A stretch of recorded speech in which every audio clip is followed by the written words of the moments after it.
আরে একটা বড় ভাই প্রশ্ন করছে যে তুমি যে ইরানের নিয়ে কথা বলো, ইরান সম্পর্কে কিছু জানো? তারা যে হাজার হাজার মুসলিম হত্যা করছে, এই কথা এমন ব্যক্তি বলতেছে যে ভারতের দালাল।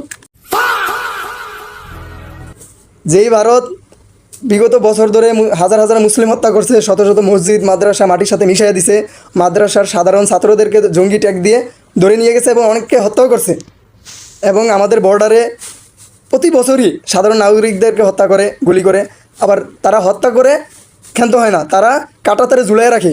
এবং সবচেয়ে বড় বিষয় হচ্ছে যে ভারতে একটা হিন্দু পরিবারকে বাংলাদেশি সন্দেহে পিটাইয়ে হত্যা করছে।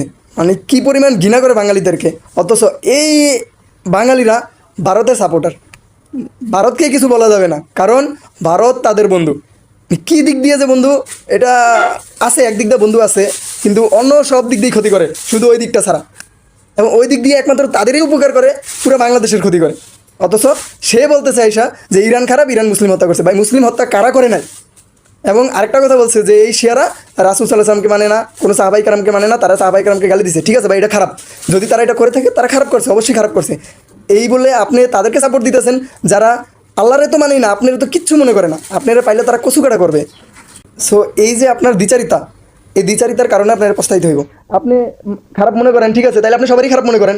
আপনি একজনের ভালো মনে করেন, আরেকজনের খারাপ মনে করেন, এটা কেমন ভাই? ভারত তো ইরানের চাইতেও খারাপ। ইরান তো আপনার উপর হামলা করে নাই, কিন্তু ভারত আপনার উপর, আমার উপর হামলা করছে। আপনারা এটা নিয়ে কথা বললেন না, ইরান খারাপ, ইরান খারাপ। মানে আপনাদের এই যে, মানে একটা কথা বলি ভাই, বাথরুমে না পটি করতে গেলে লাইট মেরে দেখেন ওই মাথা থেকে কিছু পড়ে যায় নাকি। ডাক্তার দেখায়েন, চিকিৎসা করেন, তাহলে মাথাটা ঠিক হইব। এই বন্ডামি করেন না আল্লাহর হস্তে। এই বাংলাদেশে থাইকা বাংলাদেশের মাটির সাথে দুশ্মনী করলে এই মাটি আপনার সরাসরি মনে করেন যে চালা এক জায়গায় নিয়ে যাবে, ওই সময় মনে যায় এটা পাইবেন।